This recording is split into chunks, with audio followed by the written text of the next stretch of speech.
Et à chaque fois que je lisais les réseaux sociaux, les gens me disaient, mais même les cure-dents, vous ne savez même pas avoir une petite unité de fabrication de cure-dents. Maintenant, je réponds à tous ces Congolais, à toutes ces Congolaises pour dire, désormais, comme on nous posait la question de savoir pourquoi vous ne faites pas la promotion de la production de cure-dents, maintenant je demande à tous les Congolais d'acheter ces cure-dents qui sont made in Congo.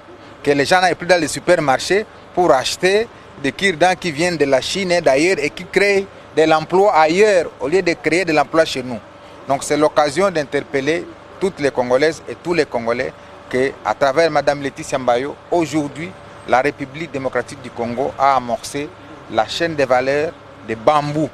C'est-à-dire à travers les bambous, on peut faire autant de multiplications d'autres sous-produits, dont le premier qui est visible, ça s'appelle cure-dents.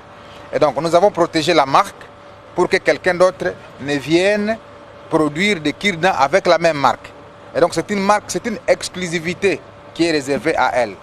Elle bénéficie de tous les avantages liés au code des investissements, c'est-à-dire elle a des exonérations jusqu'à 4 et 5 ans. Et nous, au niveau du ministère de l'Industrie, nous allons pousser encore une fois les fonds de promotion de l'industrie à lui accorder d'autres financements pour accroître la capacité de production. Pour passer, par exemple, de 3000 boîtes produites par jour à 10 000 pour que nous nous rassurions qu'à l'horizon peut-être 2 ou 3 ans, nous puissions capter la demande locale par l'offre locale. Et lorsque nous allons maîtriser la demande locale, nous allons prendre des mesures de restriction des importations. Et ces mesures sont notamment liées à des surtaxations.